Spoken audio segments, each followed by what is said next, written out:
Hello বন্ধুরা, তোমাদের সবাইকে মনফ্রেশ ব্লগে স্বাগত।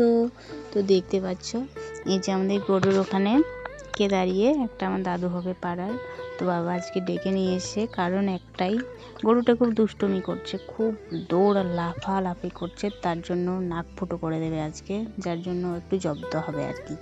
তো ওই জন্য ওই দাদুটাকে ডেকে নিয়ে এসে, কারণ উনি খুব ওইসব কাজে পারদর্শী আর কি, ভীষণ ভালো পারে, তাই বাবা ডেকে নিয়ে এসে সকালবেলা ওই যে বসে এখন কি ছুঁচ নিয়ে গেছে, তারপরে সুতো ওইসব নিয়ে গেছে, ওগুলো ঠিকঠাক করছে আর আমি একটু তোমাদের সঙ্গে শেয়ারও করছি। তারপর মান্না শুধু আমাকে একটু ডিস্টার্ব করছিল আর আমি রাজকে ক্যামেরা ধরাই দিয়েছি, মানে আমার ভাবনাকে। এই যে আর দেখতে পাচ্ছ গরুটা নাক ফুটো করছে, এই যে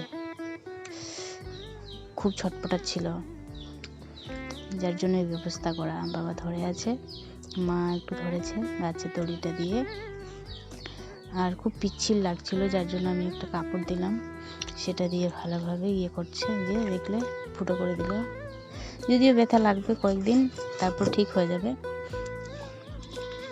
আর উপায় ছিল না, অতদিন ধরে করা হয়নি, কিন্তু এখন আর ওর সঙ্গে পারা যাচ্ছে না, যার জন্য এই ব্যবস্থাটা। এই যে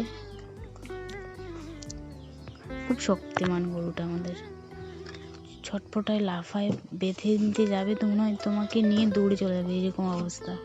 এই যে গলার দড়িগুলো ঠিকঠাক করে বেঁধে দিচ্ছে দাদুটা। আর মার কাজ শেষ, মা চলে আসছে বাড়িতে, প্রায় কাজ শেষ আর কি। এই যে বেঁধে দিচ্ছে সুন্দর মতো দাদুটা। তো কেমন লাগলো ব্লগটি অবশ্যই কমেন্টে জানাবে। টাটা।